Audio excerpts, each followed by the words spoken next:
So today I want to talk to you about Q learning, which is specifically related to machine learning and reinforcement learning specifically.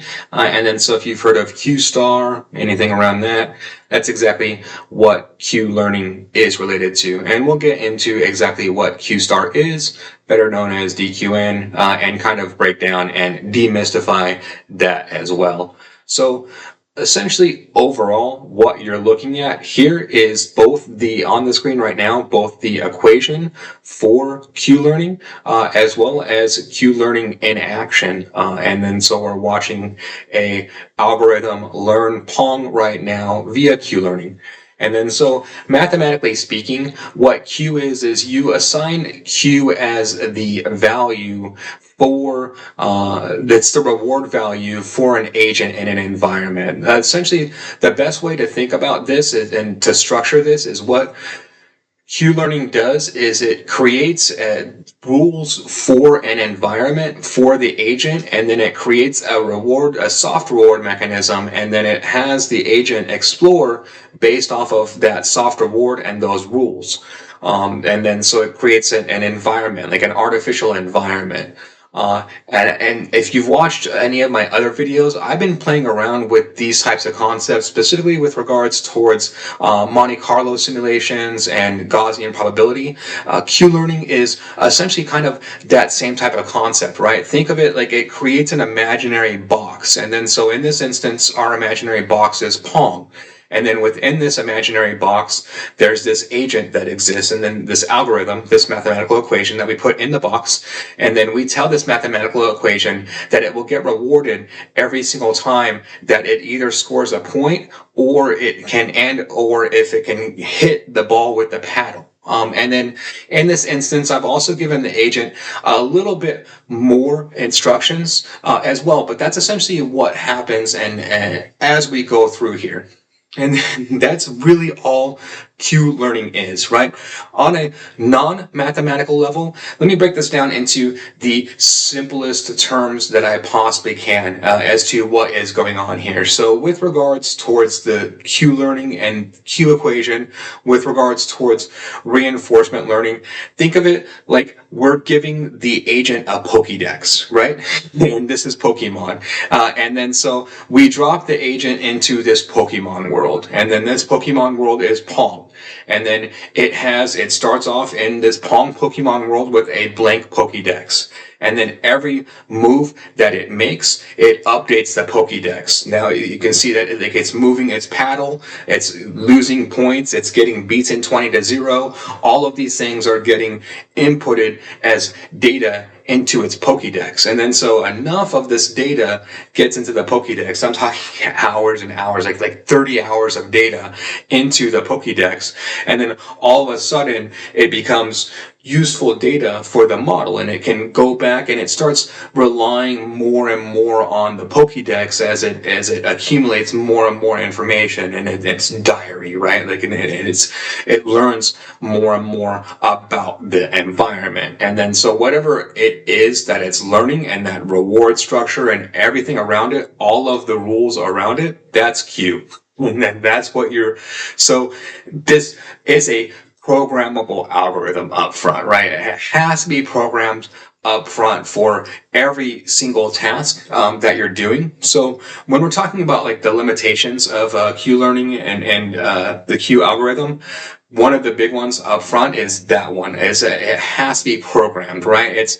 You can't just I can't just change this game to Breakout and then not change anything at all with the logic, or to chess, or to checkers, or to Frogger, or to any other game, right? No matter what game I choose, any game that I choose, I have to make substantial updates to the logic of this. And then in this instance, this is running on the back end via this whole bunch of 448 lines of code and 18,000 characters of code. And then in this instance, I'm utilizing, honestly, a lot of variations. So I'm defining and I'm utilizing it. So I'm defining a DQN, which is the dual Q network, which is the neural network. within Q learning and this equation, right? This equation is old. So when you hear Q star and all of the excitement around it, this base equation has been around for 20 years. Like, this is not the enhancement or any sort of revelation whatsoever. What the revelation is with this equation is that this equation, when you expand it, when you put it to a very complex situation like this Pong situation is very complex overall, right? There's a ball that's moving, it's moving along pixels, and it's a grid, like 256 by 256 grid essentially, right? And then there's all these combinations of the paddles and the ball that are going on back and forth, and then that creates a lot of combinations. And then so when you get that type of complexity with the normal Q algorithm, like the standard 20-year-old Q algorithm, when you blow it up like that, it mathematically becomes very, very complex. But then, so if you create like DQNs and other formulations, so DQN is essentially like a dueling, like fighting, like dueling. Q networks, so you're creating two of them together, right? And then one offloads, and then one handles some other stuff. But that equation, and then one just, shreds some, ditches some. But so that equation allows you to essentially like blow up the equation mathematically to bring it into mathematical realms that you couldn't do beforehand. And then so that's what we're looking at here. And then so this is the big breakthrough, and the end result of that is that this algorithm it allows us to really, honestly, Q star is its biggest application is in like Atari games. Is what it's been found most useful for, is for tackling games. And when it gets to like simpler equations, things like that, this is like the kind of problem number 2 with the Q star algorithm. It's only very good for complex and noisy situations, like kind of the opposite situation that you would find yourself in with normal AI and machine learning. Typically, you want simple problems where all of the variables are defined, and you want to minimize the noise as much as possible. Whereas this algorithm operates in the exact opposite realm of that, and then in the exact opposite realm, which happens to be like real world realms, it operates in good terms. When you put it into like what would be like typical machine learning realms, it operates very poorly. It's a bad algorithm to use. And then kind of like the bottom line, and the reason why is so essentially like the Q reward is like your exploration mechanism, right? And then so you're essentially just telling it, here's your environment, here's a reward that you can work towards within your environment, and then from there figure out how your environment works, and then how to best maximize that reward. And then that's what it does. And so like 30 hours later, it figures out like, oh, I can maximize my reward by hitting the ball with the paddle. And then so to me, like ending this, right, like that leads to the final note of this. And then like there's still a lot of debate overall as to like whether or not this is actual learning that goes on here, right? And then so what you're looking at here and how this algorithm is operating, like it's not gonna be fundamentally different off of a lot of I've trained dozens of these models now and these algorithms, right? And then so after an hour of training, it's going to be able to hit the ball, and it will lose 1 out of 5 games. It will score like 2 points, and then that's about where it's going to be at in about an hour, and it'll stay that way for about 4 hours. And then after about 4 hours, it'll be hitting the ball more because it's going to like after like it for some reason it's going to once it figures out like it's gonna like, oh, I need to score points, then it's gonna like start doing everything and exploring everything around that.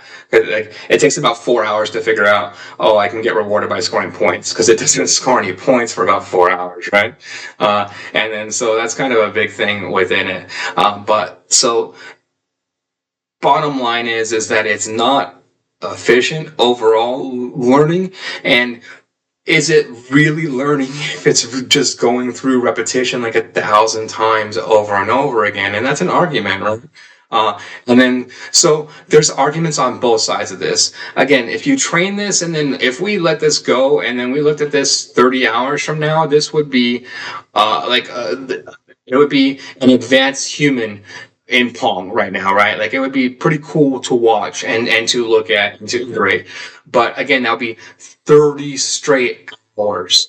Whereas a human would maybe be able to get to that same result in half an hour of training. And then so it's like on one hand that's learning, like you're only giving, like it is learning everything about it because you're only just giving it the reward, and then everything else is emergent from that. Um, so it is 100% that, but like that, I mean, if you're doing it for 1,000 times, is it more learning or just pattern recognition and repetition?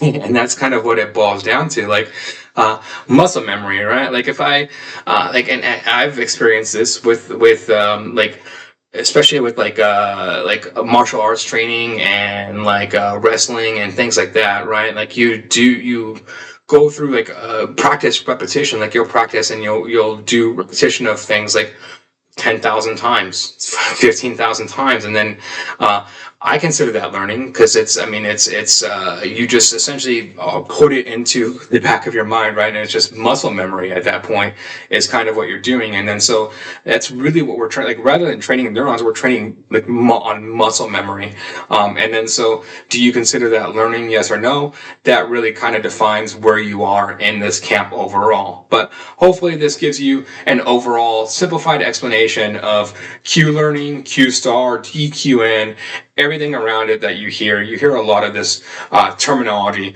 thrown around. So I just wanted to make a video to just kind of demystify those things and these subjects. If you like this type of content, please like and subscribe. Thank you very much.